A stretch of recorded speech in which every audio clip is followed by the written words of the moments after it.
right, so my name is Derek Crowley, and I am here with Donner Rizzo-Banks, and he's going to tell us about this new book that he's written, and it's called Wheresoever You Go. And so I read this book already, I admit, and I really liked it. I liked it a lot. In fact, probably because it's, one of the characters was me. But anyway, we're not going to go to that in a minute here, though. So first of all, the title of this, Wheresoever You Go, why did you pick that as a title? What does that mean? Well, the book itself is a journey, and it's about this kid, Liu, is the main character, and it's about him sort of going on a quest. So wheresoever you go, is kind of, he's going on the quest. The other thing, and I reference this in the book, is there's a Confucius quote that's, wheresoever you go there with all your heart. And that's kind of one of the prevalent themes in the book, is sort of this connection to the past and sort of the old ways, because his father, who was the Chinese martial artist, he never knew his father. But he sort of, his quest is about him going out there and finding about his father, finding out about the martial arts. And so to have the title be, a reference to this Confucius quote is sort of also a reference to his journey, to look at, I guess, the Chinese part of himself and the martial arts background in order to sort of fully develop himself and understand why he is the way he is. Cool. So that's pretty interesting. Now, what is this? What's on the cover there? What is that? So this is the symbol. It's a Chinese character for go. I believe it's Zo, something like that. And once again, it's a coming of age novel in a sense, and it's about him going forth and really, stepping out and doing something and finding out about himself. Right. Cool. Very cool. Kind of a Campbell hero's journey kind of a thing. Right. Yeah. Actually. Yeah. Funny you should say that, actually, because I did use giant outlines of the hero's journey, and if you look into the book, especially if you've read it, you can kind of find there are sort of elements in there, sort of sections, but also similar to Star Wars. Star Wars uses the hero's journey. I know you're a big fan of Star Wars. And there's sort of some lines there that you can kind of draw parallels to, and this was set in the 80s, set around that time. So, yeah, it's kind of like he's finally going on an adventure of his own after hearing about all these other adventures. Right. Cool. Very cool. Now, also, when I read this book, I noticed that you had a certain structure to it. Yes. And can you elaborate on that as to the structure you picked and why you did what you did? Yes. So the book, it has an introduction, but it's broken primarily into 8 chapters. And what I touched on in the introduction is because he's going to Oakland. It's 1980, and he's going to go to the Chinatown there to try and discover more about his father. And the karate school from where he's from gives him this assignment to sort of investigate these character traits. And so the book is broken up based on these 8 different character traits, and that's perseverance, respect, self-discipline, confidence, humility, courage, honesty, and gratitude. And I found these to be pretty common character traits in a variety of martial arts. And Liu, in each chapter, he sort of either has a success or a struggle with that character trait. And that's kind of what drives the chapters. What does he learn about this trait, and how does it change him in the overall journey? Right. Yeah. Right. Okay, cool. Now I got to ask you, you've been training with me for, over 10 years now. And since you were about this tall.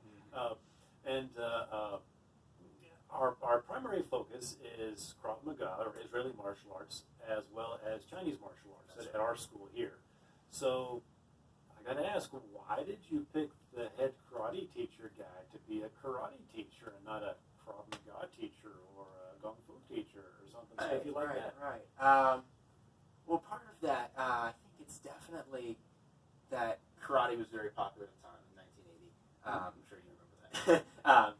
And the other thing is that in Krav Maga, and I think especially in Chinese internal martial arts, which there is a lot of that is the focus of the book, but in Krav Maga we've got this set of principles, and it's really, it's all encompassing. It's all the martial arts, have some version of these, and that's sort of what makes them martial arts. So in saying that Krav Maga is my focus. Yes, that's true, but it's also that in learning Krav Maga, I've learned, through all of these other different styles, to look at martial arts through Krav Maga, but also as sort of an extension of all these other martial arts. Mm-hmm. Excellent, excellent. Yeah, and as you know, in our advanced curriculums, we go into all kinds of crazy stuff. Yeah. So yeah, perfect. Now also there is as you know, Chinese internal martial arts are my favorite, Oh, yeah. and there's a strong influence of those philosophies and thought processes in this book. Right. So elaborate on that. What's that all about? I definitely did learn from you. It's part of it, but sort of the instructor in here, Daniel. He's very much insistent on teaching. He loves to teach people and help people, but part of his deal is why he teaches karate is because he believes, and I think this is something that was definitely true at the time, and maybe still now, is that no one really wants to learn Chinese internal power from this 40-year-old white guy. Like, that's just, no, people don't believe it, or especially not then. They'd be like, oh, it's whatever. So he teaches karate, and then Leo shows up, which is the start of the book. He shows up at this school in Oakland, and is like, I want to learn Chinese internal power. Because that's what my father did. That's that's like what he did. That's what I want to learn.